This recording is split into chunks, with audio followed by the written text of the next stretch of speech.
skin. My eyes close tight to fight the tears I'm crying.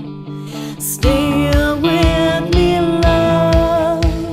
Stay with me here.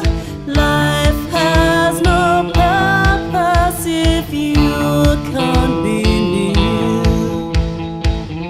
We made a promise for eternity. You are my love. You are my life. I watch you live and extinguish my light. Your skin against my lips feels alien to me. A stone with softness yielding unnaturally. I love you more now you've gone from my life. I'll never leave you on this cold endless night. Lying as one, lying we two. Warmth leaves my body and flows into you. I don't know where you end or where I begin. Hello my friends, so this is a video from the 700 Club called Embracing a Power Stronger Than the Occult. So I'm guessing that probably what this video is going to be about is how this person was trapped by the occult and experienced all these horrible things and then one day turned her life over to God and everything was fantastic and wonderful. Let's take a look. I shouldn't have been born. My own mother didn't want me. There must have been something wrong with me because nobody wanted me, you know? Nobody wanted to raise me, love me, take care of me, let me be their daughter. Liberty grew up with deep feelings of rejection after her mother left her and her brother on their father's doorstep. She wanted to party, she wanted to do her thing, and she couldn't do that with two little babies. And so, you know, she just decided to give us up. After several turbulent years with her father, Liberty moved back in with her mom, who introduced her to drugs and alcohol. What does this have to do with the occult or witchcraft? At some point, I assume you're going to associate this with witchcraft or the occult? At a young age, her mother also exposed her to the occult. She always had a large bookshelf that was full of witchcraft books with spells, chants, ways to curse people. She had tarot cards, a Ouija board, all that. Everything was normal. How did this have any negative impact in the situation that you were going through? In my mom's household. When Liberty was 14, she had an argument with her mother's abusive boyfriend and found herself rejected again. I came home off the bus and there was a box of stuff sitting outside. There was a note that my mom had left that said, he's in, you're out. You have to find somewhere else to live.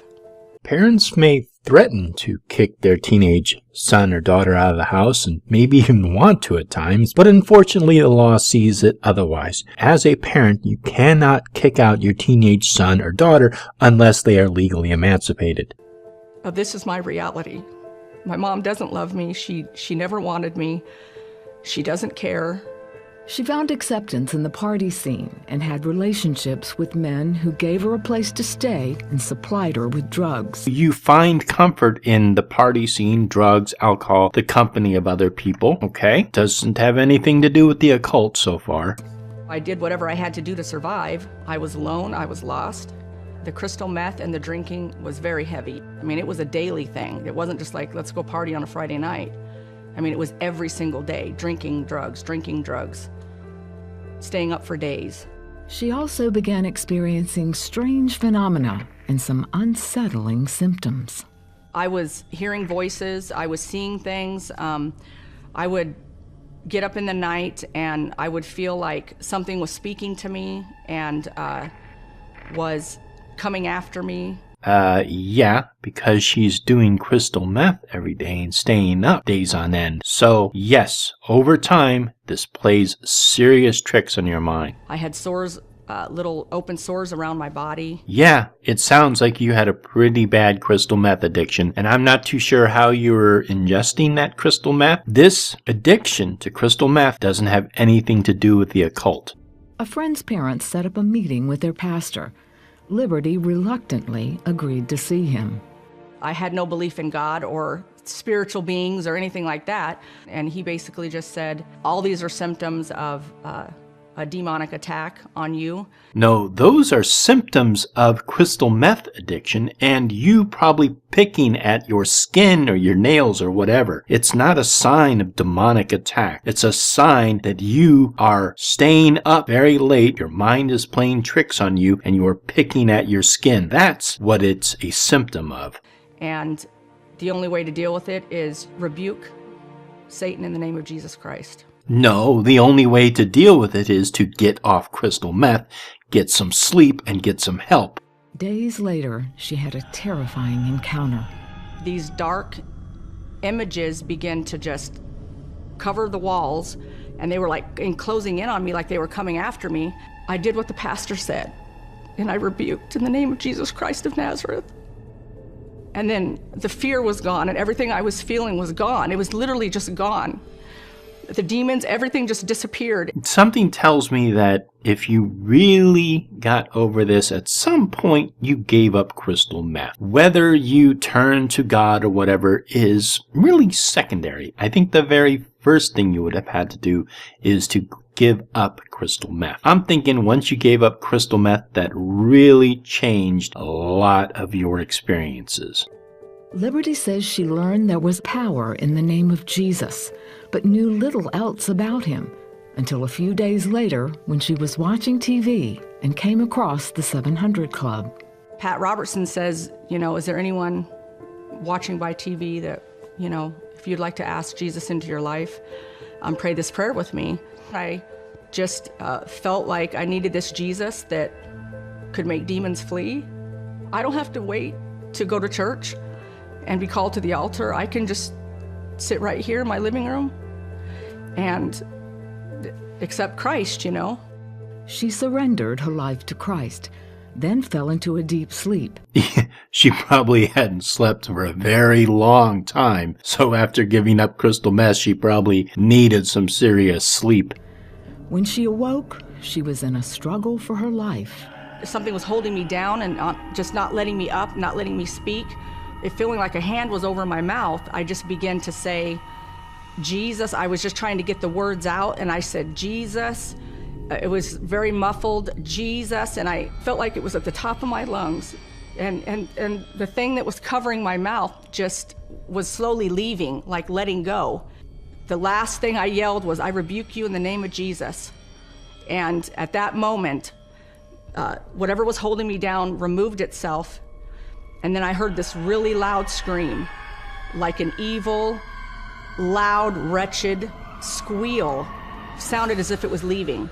I've never known anybody or experienced crystal meth withdrawal symptoms, but it's sounding like you probably went through withdrawal symptoms and that's what you were experiencing. But again, I'm no expert on it. This is just my guess. It could no longer reside because Jesus was now the Lord of my life. Liberty knew she was free. She began to throw away anything that connected her to the darkness she once accepted as normal.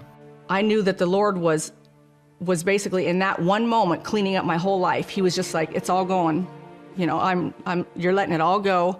I'm taking it all away from you. You're being set free. I finally was me. I was never me before. I was never, who's Liberty? Who's this girl that was born with no purpose, no value, no reason to live. Are we to assume that at some point you gave up crystal meth during this whole transition? Or did you continue to do it and somehow God came into your life and fixed everything? And so now you're not only a meth addict, but you're also living a nice, peaceful life and you don't have any problems. I'm assuming that you're leaving out a very important part of the story, and that is that you stopped doing crystal meth and abusing alcohol. He took everything out of me and healed me of all the horrible things that the world basically dished out on me. My life has changed forever because of that day. Today, Liberty co-pastors a church with her husband in Arizona, reaching out to people who need to be set free by the love of God. This is what I've been waiting for my entire life. And this is what it feels like to know a love that you never got, you never received before. I was born for a purpose, and it's to serve Jesus Christ and to do his work. He's the only one that can set you free. So that's a wonderful story, and I'm very glad that this woman gave up meth and cleaned up her life, but it doesn't have anything to do with the occult. This was just they was just thrown into this story to disparage and to paint the occult in some kind of a negative light. Her entire story doesn't have anything to do with it. It has to do with her experiences growing up, her drug addiction, and abusing alcohol, and then stopping doing those things. It doesn't have anything to do with the occult. Thank you so much, and blessed be. I don't